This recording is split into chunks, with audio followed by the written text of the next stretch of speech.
Well, a week from now, Prime Minister Trudeau will be a reality. His cabinet sworn into office, the business of running the country, his and their responsibility. From the excitement of the victory will come the reality of governing and the challenge of delivering on promises. What's realistic? Andrew, Chantal, and Bruce are all here in studio tonight. Expectation, there's a lot of it out there. What's the reality?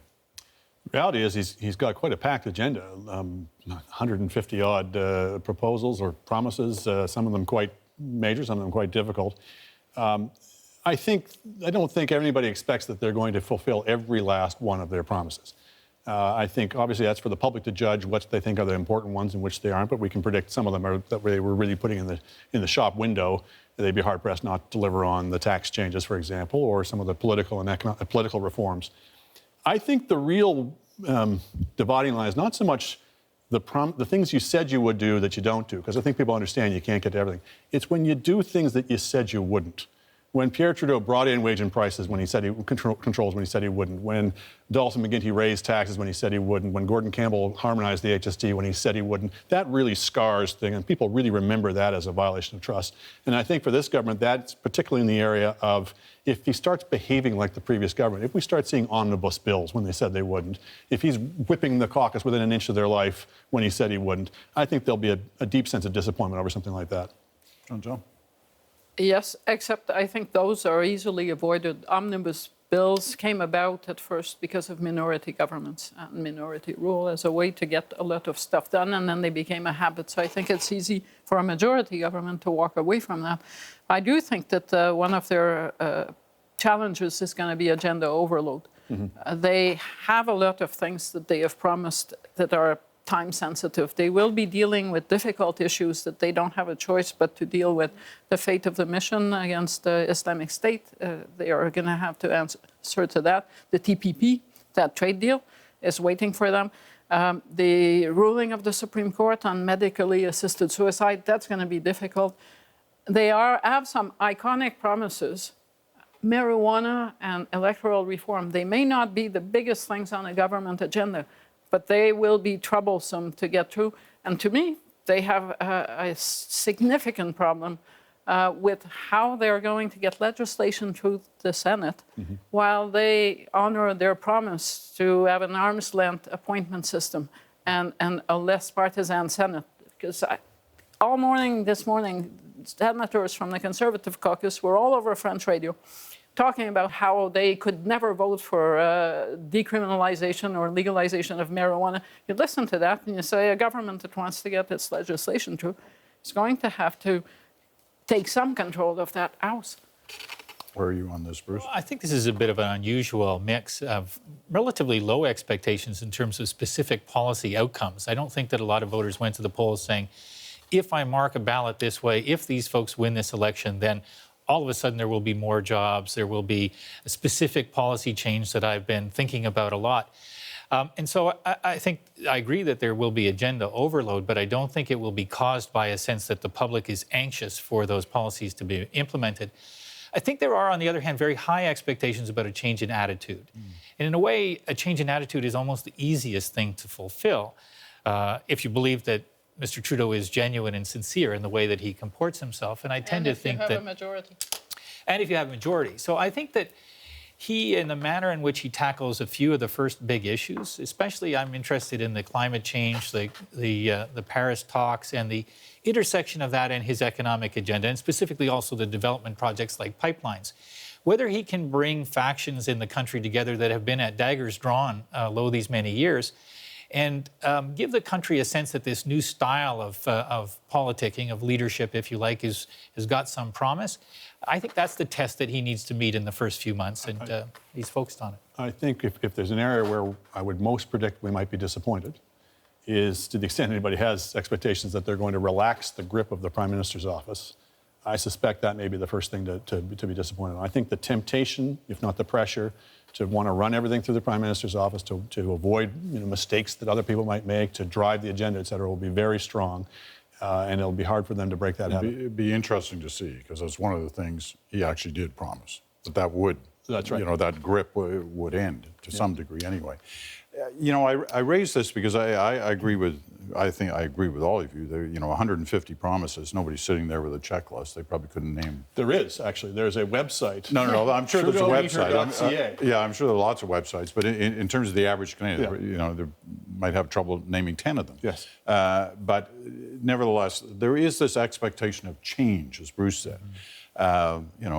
Change and hope about the future. And in some ways, you look back at the Obama experience in 2008, hope and change, and within a very short period of time, people were saying, hey, what happened to all that hope and change? They didn't deliver.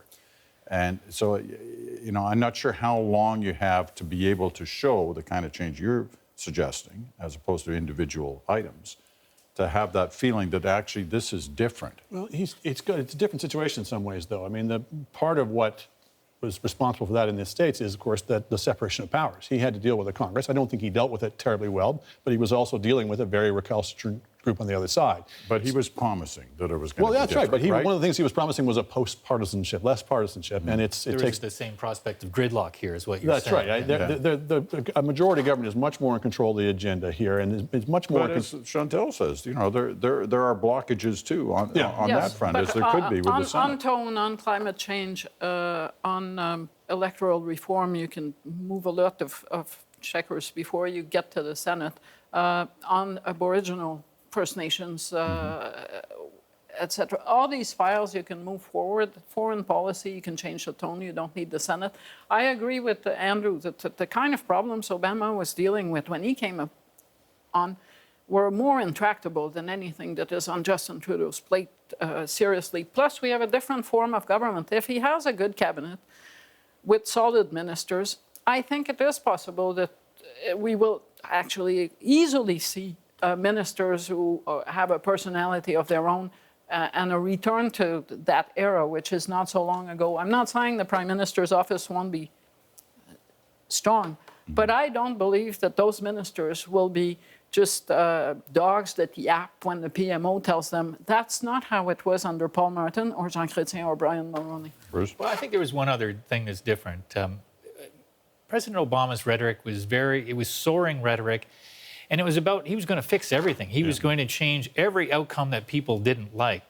And I think if we look carefully at Mr. Trudeau's rhetoric, it was soaring, but it was soaring about the removal of a tone and a style of government as much as anything else. Certainly there were policy promises and outcomes that were detailed there, but it didn't, to me, have the same sense of we're going to make everything better, rather that we're going to make politics better, and we have a bunch of specific ideas that we think will help different groups in society.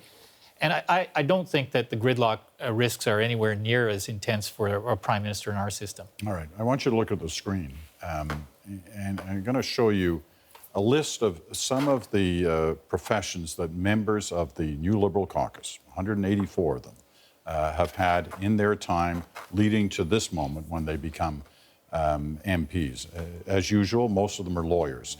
The rest of this list is not in the order. Lawyers are the top, but this is a pretty diverse list of various backgrounds for the men and women who will form the government benches here. When you look at a list like that, and we've done this in past parliaments too, and I'm wondering, is there anything that kind of leaps out at you there? Can we tell anything about what the tone may be? Not having done a detailed analysis. No. Well, what? I just gave you 10 seconds. What do you want? I suspect you would find in the Liberal ranks more teachers, more academics, more lawyers than you would in the Conservative ranks. There is a class dimension to Canadian politics. It's not organized so much around money or birth. It's organized around education and livelihood. And the Liberals have carved out more of the sort of pointed intellectual side, and the Conservatives very avowed they went the other direction. So I think you may see that difference. But you'll also see a great deal of diversity, as you saw, because you are electing people from a lot of different walks of life. It's one of the thrilling things when you go into Parliament, when you really are confronted with the diversity of the country and the people from all different regions and different ethnic groups, et cetera. And one aspect of it is their different professional backgrounds. Bruce, what does that list say? Sad again not to see a pollster ever. But I think that we're resigned to that fate now. But I look at that list. They tried to find one, but they couldn't get anybody to answer the phone. That's probably right. The thing that strikes me about it is, Andrew touched on it, I think, talking about money in the U.S. system. It's not that everybody does have an equal chance. I know that there are barriers to people getting into political life in Canada, but I don't think our system has as big a financial barrier for people, and that's because of our election laws. And so if we get such a great cross-section of Canadians in our House of Commons, it's a good thing for our democracy, and it's partly good because we made it that way in terms of the rules that we have in place. So I like seeing a list like that. Chantal? I don't know if I like or don't like. I suspect there may be posters in there, but they don't dare say that's what they did for a living. At some point, they won't admit to it. I didn't see a lot of journalists either, buddy. Yeah. Well, they were on that list. Oh, were they? Okay. Yeah, they were on that Careful. list. Yeah. There are a lot more journalists in provincial and federal politics these days, which says something about our business than there are posters. I look at this list, and it's very urban, as is that governing caucus. It's very, very strong on not just big cities, but it's a city government.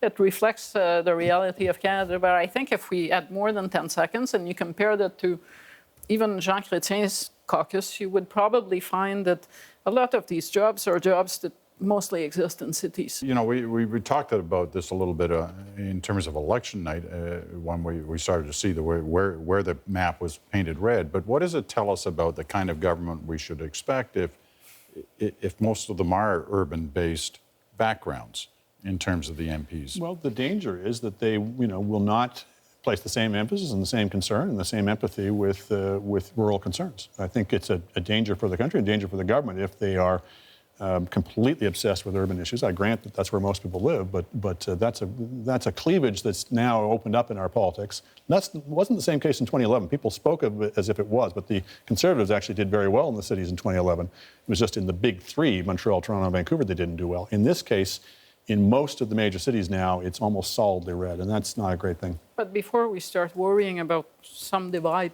the entire Atlantic Canada region is red. And it's not all urban.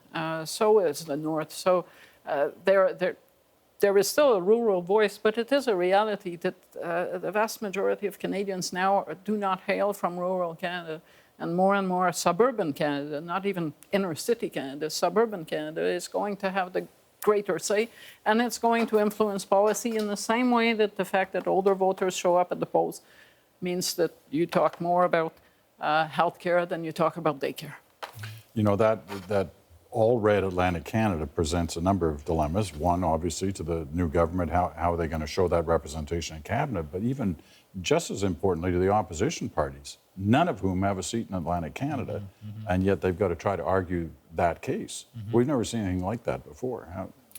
It's a big challenge for both of the opposition parties, and I think both of the parties, the NDP and the Conservatives, are going to have a difficult time grappling with it. I think on the Conservative side, they've got a larger problem in some respects, which is, are they going to try to create or recreate something that feels more like a progressive Conservative party? If I had to bet now, I don't think that's where they'll go. I don't know if there's enough of the muscle in there from the old PCs to do that.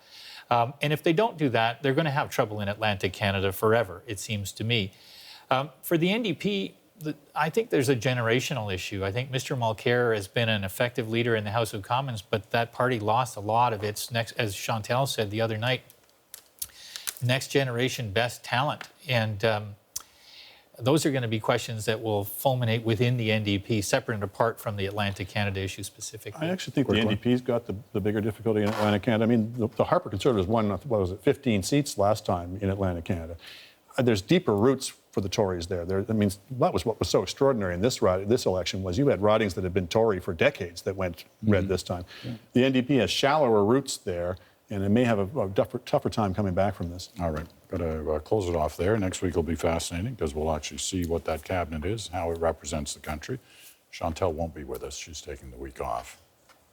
I'm so sad. You got to miss it. Breaks my heart. You'll be trying to dial in to find out what happened.